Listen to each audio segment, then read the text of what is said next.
रूस और यूक्रेन का युद्ध कई सालों से जारी है। डोनाल्ड ट्रंप इस युद्ध को रुकवाने का पूरा प्रयास कर रहे हैं। रूस की इकोनॉमी कमजोर हो जाए इसलिए उन्होंने भारत जैसे देशों पर रूस का तेल लेने की वजह से टैरिफ लगा दिया है, लेकिन भारत को इससे कोई फर्क नहीं पड़ा। भारत लगातार रूस से तेल खरीद रहा है, बल्कि भारत ने इसमें बढ़ोतरी भी कर दी है। रूस की इकोनॉमी को कमजोर करने में डोनाल्ड ट्रंप तो फेल साबित हुए, लेकिन यूक्रेन ने एक बड़ा खेल कर दिया है। जो काम अमेरिकी राष्ट्रपति डोनाल्ड ट्रंप नहीं कर पाए वो यूक्रेन ने कर दिया है।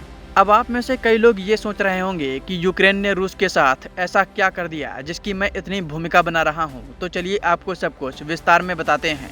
वीडियो शुरू करने से पहले आपको बता दें कि फेक न्यूज़ के ज़माने में सतर्क रहिए और सही और सटीक खबरों को देखने के लिए आप अपने फ़ोन में दैनिक जागरण ऐप को इंस्टॉल कीजिए।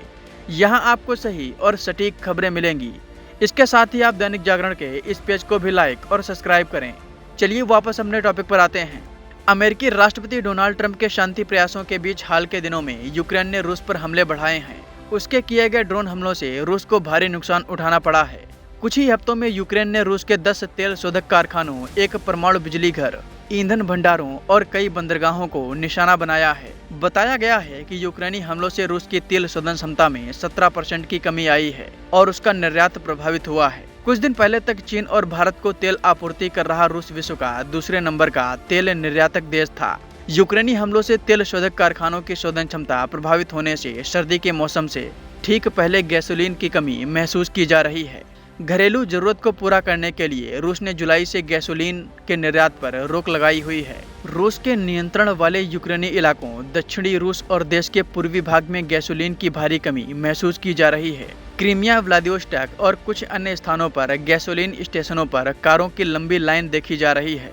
इसके महंगे होने से घरों का बजट बिगड़ रहा है। 3.5 वर्ष से जारी यूक्रेन युद्ध के चलते बढ़े रक्षा खर्च, पश्चिमी देशों द्वारा लगाए गए प्रतिबंधों और यूक्रेन के हमलों से हो रहे नुकसान ने हाल के महीनों में रूस की अर्थव्यवस्था के लिए मुश्किलें खड़ी कर दी हैं।